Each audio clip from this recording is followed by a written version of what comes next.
स्वागत है दोस्तों आपका एक बार फिर से मेरे YouTube channel crack UPSC with Atul sir.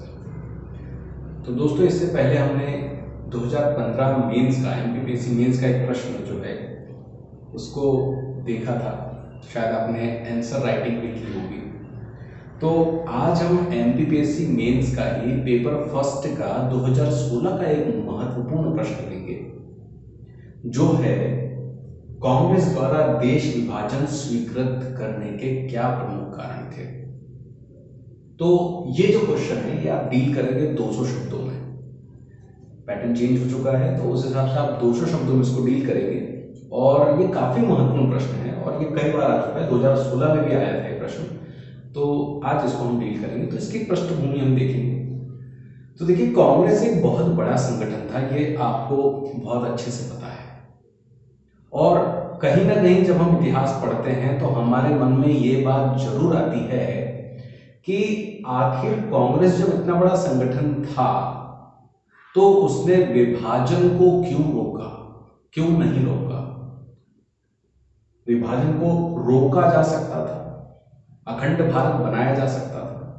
तो आज हम इसी चीज को इन्वेस्टिगेट करेंगे, इसी चीज को एनालिसिस करेंगे कि आखिर कांग्रेस के पास क्या विवशता थी कि उसने भारत विभाजन को स्वीकृति दे दी।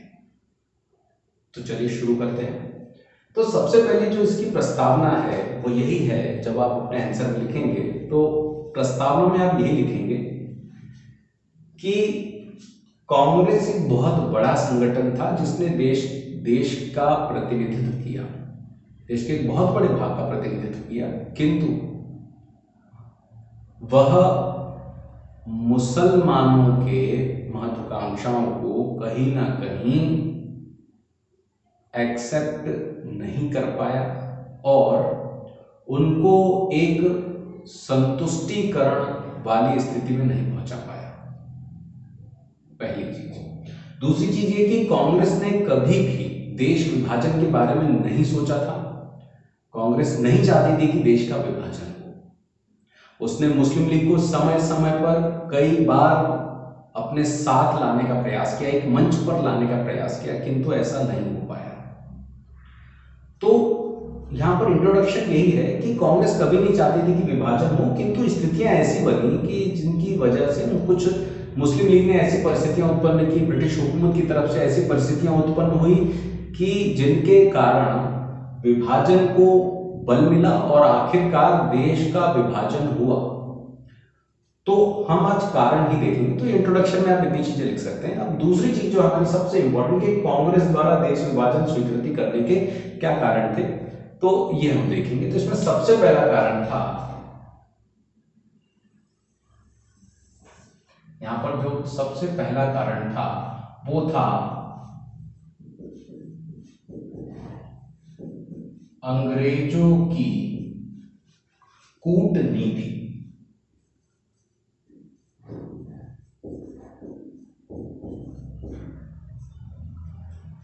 देखिए, ये पहला कारण था अंग्रेजों की कूटनीति। आपको पता है डिवाइड एंड रूल अंग्रेजों की नीति रही है, फूट डालो और शासन करो। और अगर हम मध्यकाल से ही देखें तो मध्यकाल से हिंदू और मुसलमान ये दो एजेंडे रहे हैं हमारे यहाँ। तो अंग्रेजों ने इसका पूरा फायदा उठाया और फूट डालो और शासन करो की तर्ज पर यहाँ पर कई मुश्किलें पैदा की। यहां तक कि 1947 आते आते ब्रिटिश हुकूमत में लेबर पार्टी की सरकार थी, जो कि हमारे लिए अच्छी बात थी। लेकिन अगर इसके बाद कंजर्वेटिव पार्टी सत्ता में आ जाती तो ये अंग्रेजों की कूटनीतिज्ञता जो है ये और ज्यादा बढ़ जाती। और इसी वजह से कहीं ना कहीं कांग्रेस ने अंग्रेजों की कूटनीति को समझते हुए विभाजन को स्वीकृति दे दी। ये पहली चीज थी, क्योंकि सत्ता दल का परिवर्तन होना भी एक मोस्ट इंपॉर्टेंट फैक्टर हो सकता था यहां पर। ठीक, उसके बाद जो दूसरा हमारा पॉइंट है ये भी काफी इंपॉर्टेंट है, ये है सांप्रदायिक झगड़ों और समस्याओं का समाधान।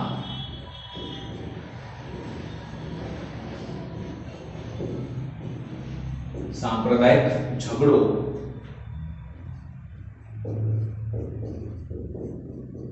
और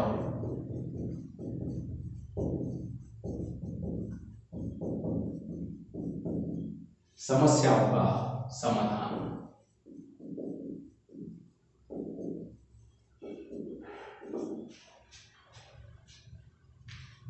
देखिए सीधी सी बात है, कहीं ना कहीं जब मुस्लिम लीग ने अपनी बातें रखी, अपना एजेंडा रखा कि उनको पृथक राष्ट्र चाहिए, तो इस वजह से सांप्रदायिकता बढ़ने लगी। आपको पता ही है कि 16 अगस्त सन 1946 को मुस्लिम लीग ने सीधी कार्रवाई दिवस मनाया, और इस सीधी कार्रवाई दिवस के कारण दंगे हो गए, सांप्रदायिकता फैल गई और बहुत सारी समस्याएं उत्पन्न हो गई। तो इन समस्याओं के एक समाधान के रूप में कांग्रेस के नेताओं को भारत का विभाजन ही दिखाई दिया कि सीधी सी बात है, इन समस्याओं को अगर सुलझाना है तो भारत के विभाजन करने में भलाई है। ये बात उन्होंने अपने आप में सोची, और ये सही भी थी क्योंकि उस समय की परिस्थितियां जो है वो इतनी ज्यादा जो है अनुकूल नहीं थी कि वहां पर राष्ट्रीयता के बारे में बात की जाए या और कोई भी चीज उसमें की जाए। अब उसके बाद जो अगला पॉइंट है वो है आपका देश विभाजन।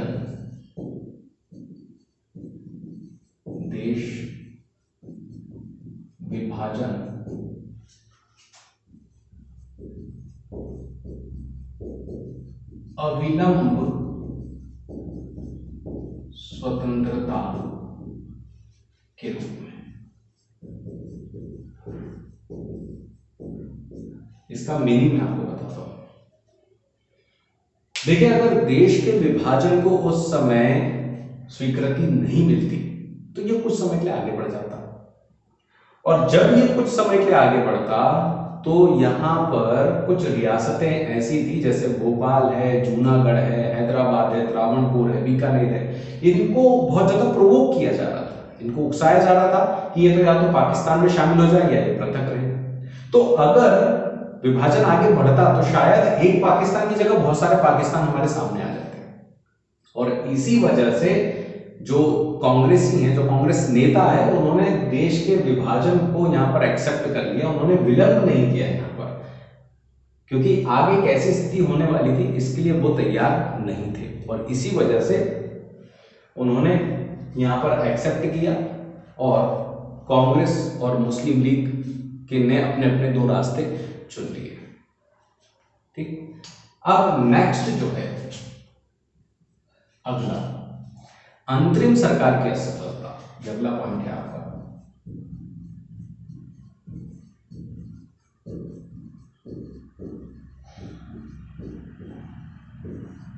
अंतरिम सरकार की असफलता।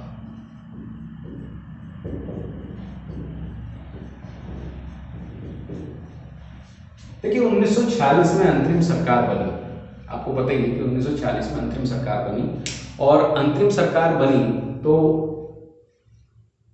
उस अंतरिम सरकार में 5 सदस्य जो थे वो मुस्लिम लीग से लिए गए थे, और इसी वजह से यहां पर कुछ कॉन्फ्लिक्ट उत्पन्न होते हैं। यहां पर जो वित्त मंत्री थे वो लियाकत अली खान थे, जो कि मुस्लिम लीग से थे, और उन्होंने अपना प्रभुत्व इतना बनाकर रखा था अंतरिम सरकार में कि अगर किसी प्यून की भी भर्ती होनी है तो उनकी अनुशंसा के बिना कुछ नहीं हो सकता था, पहली चीज। दूसरी चीज, यहां पर मिसमैच उन्होंने किया, हमेशा जो कांग्रेसी नेता थे उनसे उनकी राय जो है वो अलग ही होती थी, कभी भी एक सहमति उन्होंने नहीं जताई। तो यहाँ पर अंतरिम सरकार की पूर्ण रूप से असफलता हुई, जिससे कांग्रेसियों को समझ में आ गया कि कहीं ना कहीं वो कांग्रेस मुस्लिम लीग के साथ मिलकर काम नहीं कर सकते, और इसी वजह से उन्होंने विभाजन को सही माना। अगला पॉइंट जो है वो है सशक्त भारत की आवश्यकता।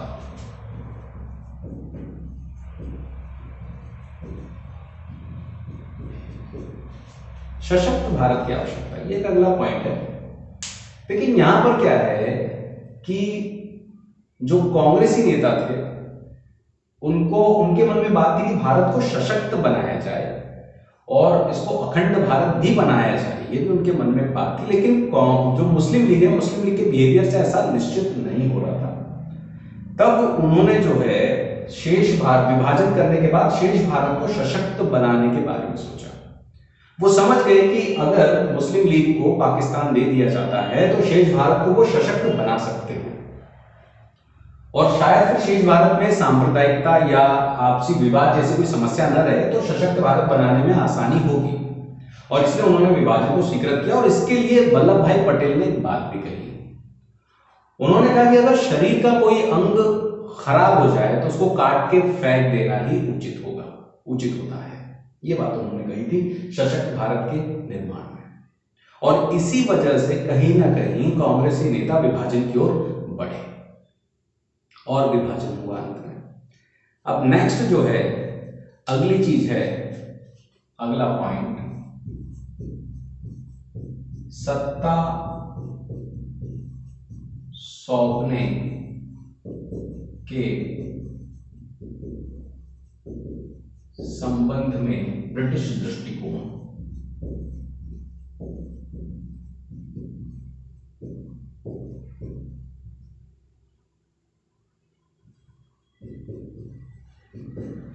सत्ता सौंपने के संबंध में ब्रिटिश दृष्टिकोण। अब देखिए ये बात क्या थी, यहां पर सत्ता सौंपने के संबंध में ब्रिटिश दृष्टिकोण क्या था। यहां पर जो ब्रिटिश प्रधानमंत्री थे क्लीमेंट एटली, उन्होंने घोषणा कर दी थी कि जून 1948 तक हम भारत को स्वतंत्र कर देंगे और इसके लिए प्रॉपर एजेंडा बना और माउंटबेटन योजना भी आ गई। 3 जून 1947 को लागू भी हुई, आपको पता है, फरवरी में आ गई थी। तो यहां पर भारतीय नेताओं के मन में एक बात यह थी कि अगर इस माउंटबेटन योजना को हम स्वीकार नहीं करते हैं तो क्या आगे हमको इससे अच्छी कोई व्यवस्था मिलेगी, या कोई व्यवस्था मिले या ना मिले, या फिर अंग्रेज मुस्लिम लीग के साथ टाई अप करके कोई षड्यंत्र न कर दे। तो जो स्थितियां इस माउंटबेटन योजना में हमको मिल रही थी, जो व्यवस्था ब्रिटिश हुकूमत द्वारा अभी मिल रही थी, वो आगे मिले या ना मिले इस बात की कोई गारंटी नहीं थी।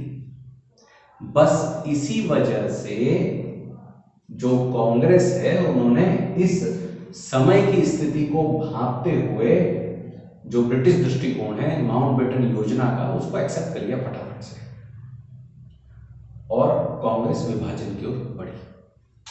अगला एक पॉइंट आप इसमें और ले सकते हैं, कांग्रेस नेताओं की लोलुपता।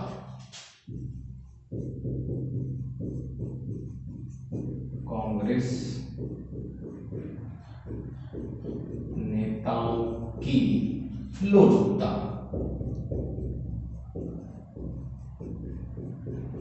अब देखिए लोलुपता मतलब होता है उत्सुकता। लोलुपता मतलब लालच की बात नहीं, उत्सुकता। जैसे क्या था कांग्रेस के, ये एक इतिहासकार का मत है लेकिन ये जो है ये कुछ हद तक सही मानते हैं इसको, बाकी सारे सभी जो इतिहासकार है वो सही नहीं मानते, कुछ मानते हैं इसको। तो कहीं ना कहीं यहां पर ये माना जाता है कि कांग्रेस के नेता उस समय काफी वृद्ध हो चुके थे और अब वो वेट नहीं कर सकते थे स्वतंत्रता को। वो चाहते थे कि उनके जीते जी भारत स्वतंत्र हो जाए और वो स्वतंत्र देखे, सत्ता उनके हाथ में आए, पावर उनके हाथ में आए, और इसी वजह से उन्होंने इस विभाजन को स्वीकार कर लिया। किंतु दूसरी और सही स्थिति इसकी ये थी कि कांग्रेस जो है इन सभी स्थितियों को यूटिलाइज करना चाहती थी। वो ये नहीं चाहती थी कि अगर अभी वो ये सारी चीजें छोड़ दे तो उसको आगे चल के ये चीजें मिले या ना मिले इस बात की कोई गारंटी नहीं, और कब मिले इस बात की भी कोई गारंटी नहीं है। तो क्यों ना इन स्थितियों को यूटिलाइज कर लिया जाए, इनको एक्सेप्ट कर लिया जाए, और इसी वजह से कांग्रेस ने ये जो है विभाजन को स्वीकार कर लिया। उसके बाद नेक्स्ट जो है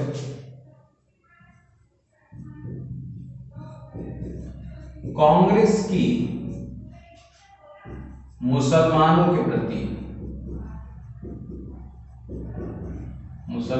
के प्रति तुष्टीकरण की नीति।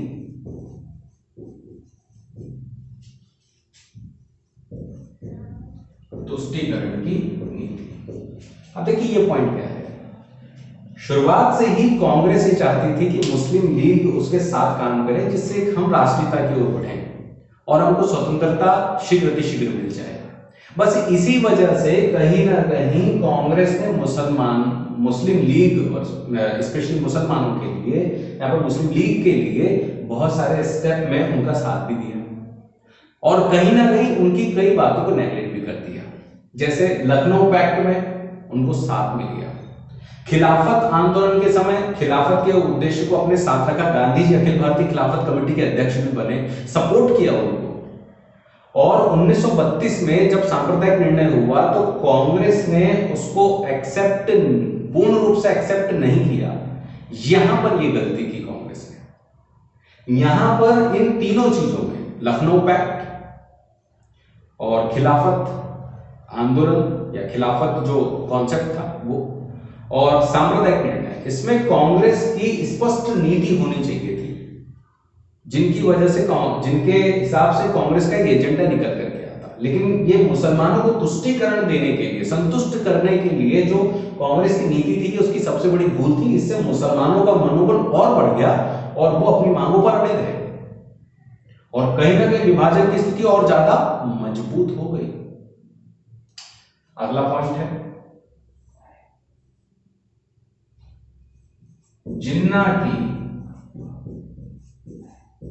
हठ धर्मिता। जिन्ना की हठ धर्मिता।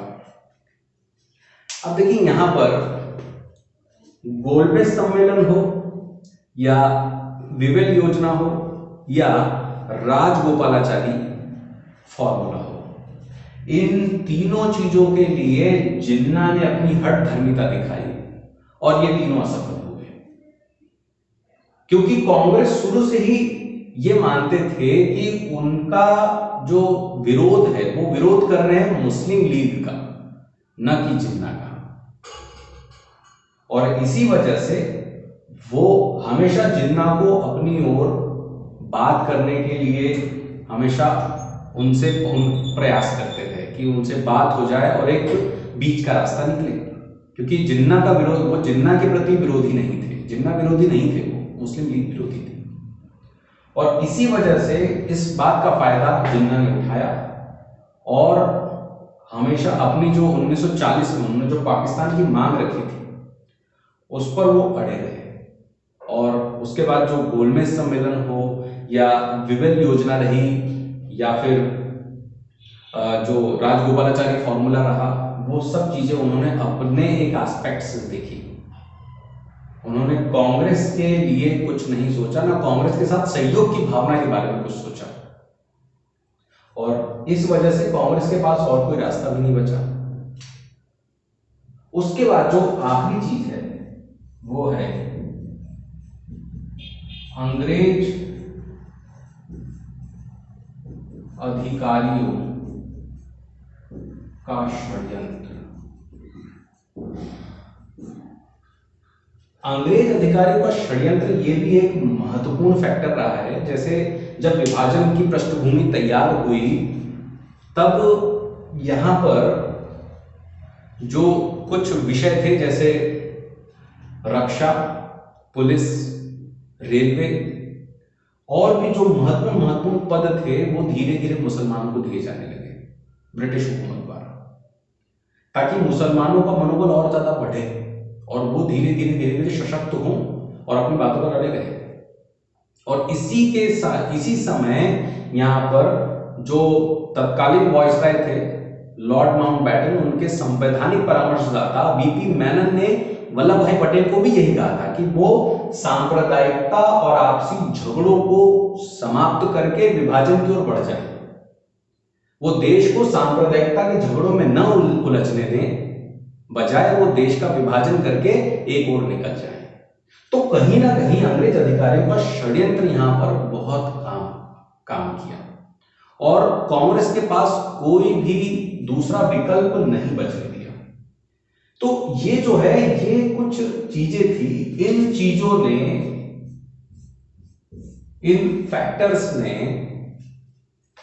कांग्रेस को देश विभाजन की ओर बढ़ाया। देश विभाजन विवशता,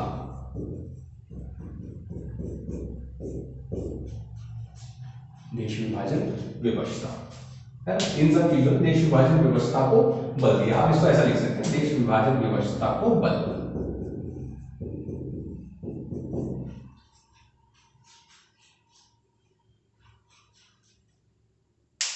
और इसके बाद अब ये चीजें होगी, पहली चीज हमने परिचय लिखा था, दूसरी चीज हमने देखी कांग्रेस द्वारा देश विभाजन स्वीकृति के कारण, इतने कारण हैं, इनमें आप एक्सप्लेन करके लिख सकते हैं। अब बात आती है आपकी निष्कर्ष की, कि कंक्लूजन में आप क्या लिखेंगे, क्योंकि मैं आपको पहले बता चुका हूं मेंस में पढ़ना जितना जरूरी नहीं है उससे ज्यादा लिखना जरूरी है। आप जितना अच्छा लिखेंगे उतनी अच्छी आपकी मार्किंग होगी। तो चलिए अब शुरू करते हैं, इसका कंक्लूजन कैसे बनेगा। तो मैं इसको रब कर रहा हूं, आप इसके पॉइंट जो है वो नोट कर लेंगे। चलिए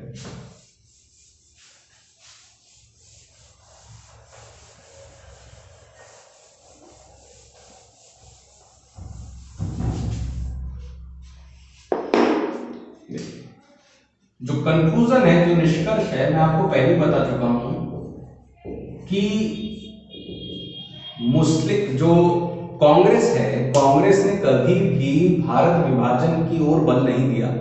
वो चाहती थी कि अखंड भारत बने और राष्ट्रीयता की भावना को विकसित किया जा सके, जिसमें एक ऐसे राष्ट्र का निर्माण हो सके जिसमें हिंदू और मुसलमान आपस में एक साथ रह सके। लेकिन ऐसा हो नहीं पाया। ऐसा क्यों नहीं हो पाया? हमने देखा कि इतनी सारे रीजंस थे इसके।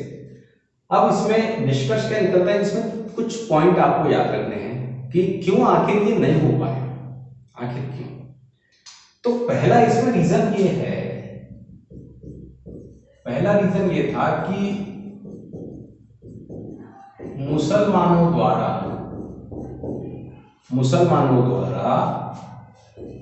राजनीति को,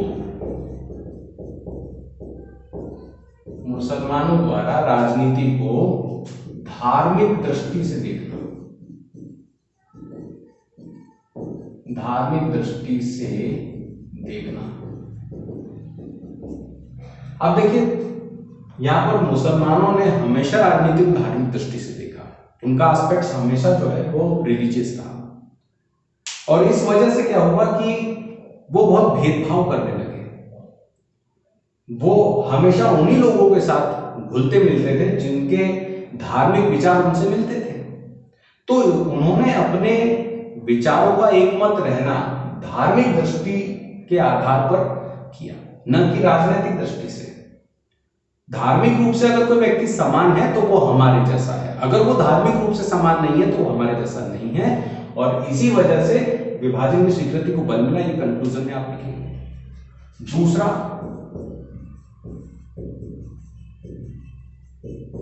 हिंदुओं से अलगाव। मुस्लिम लीग ने हमेशा हिंदू धर्म से, हिंदुओं से अलगाव की नीति अपनाई। उनको लगता था कि हिंदू हमसे अलग हैं, अलग सोचते हैं, अलग करते हैं, तो हम उनके साथ कभी नहीं मिल सकते। इसलिए हिंदुओं से अलग रहे, पृथक रहे, और कहीं भी उन्होंने इस बात के प्रयास नहीं किए कि वो हिंदुओं के साथ मिलके, यानी कि कांग्रेस के साथ मिलके, कांग्रेस एक हिंदूवादी संगठन था क्योंकि, तो उसके साथ मिलकर के कुछ अच्छा कर सके। और बस इसी वजह से कहीं ना कहीं मुसलमान यानी कि मुस्लिम लीग कांग्रेस के साथ नहीं मिल पाई। उसके बाद तीसरी जो चीज है जो आप कंक्लूजन में लिखेंगे वो है बहुसंख्यकता का भय। मुसलमानों को हिंदुओं की बहुसंख्यकता का भय हमेशा से था। उनको लगता था कि कहीं हम इनके साथ मिलेंगे तो ये जो है ये हमारी सत्ता हमसे छीन लेंगे, जो पावर्स हमको भी मिले हैं, जो भी मिले, जितने भी मिले वो भी हमसे छीन लेंगे, क्योंकि बहुसंख्यक है, इनकी संख्या ज्यादा है, हमारी संख्या कम है, ये हमको प्रेशराइज करेंगे कहीं ना कहीं। और इसी वजह से यहां पर प्रॉब्लम हुई।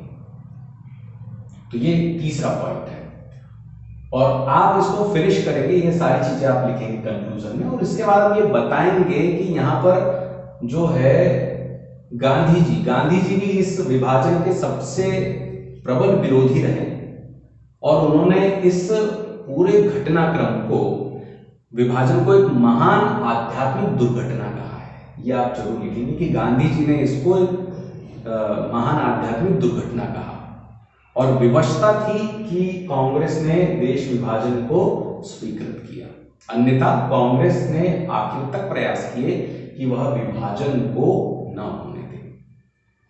तो दोस्तों ये आज का हमारा प्रश्न जो हमने डील किया, प्रश्न आप जरूर नोट कर लेना। प्रश्न ये है, कांग्रेस द्वारा देश विभाजन स्वीकृति के कारण क्या थे? 200 शब्दों में आपको लिखना है। 200 शब्दों में यह रहेगा आपका प्रश्न।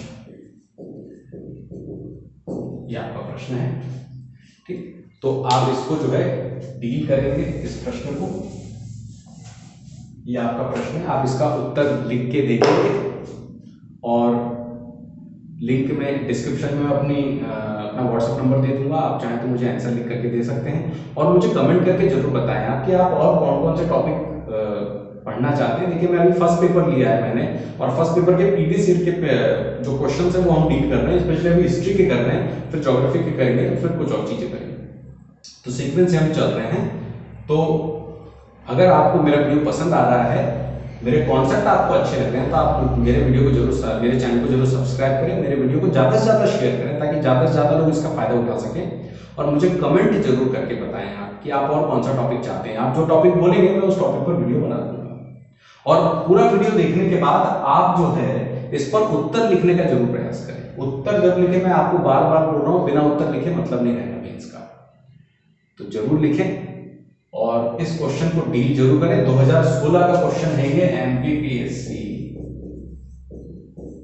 2016, एमपीपीएससी 2016 का प्रश्न है ये, ठीक। तो मिलते हैं अगले वीडियो में और आप इस प्रश्न को जरूर लिखें और लिखने के बाद आप जरूर टैली करें। वीडियो को अच्छे से ध्यान से देखें, पहले उसके सारे पॉइंट समझें, फिर उसको एक्सप्लेन करने की कोशिश करें। अगर आप अच्छे से देख रहे हैं तो आप आराम से अच्छे लिख पाएंगे। तो मिलते हैं अगले वीडियो में। Thank you.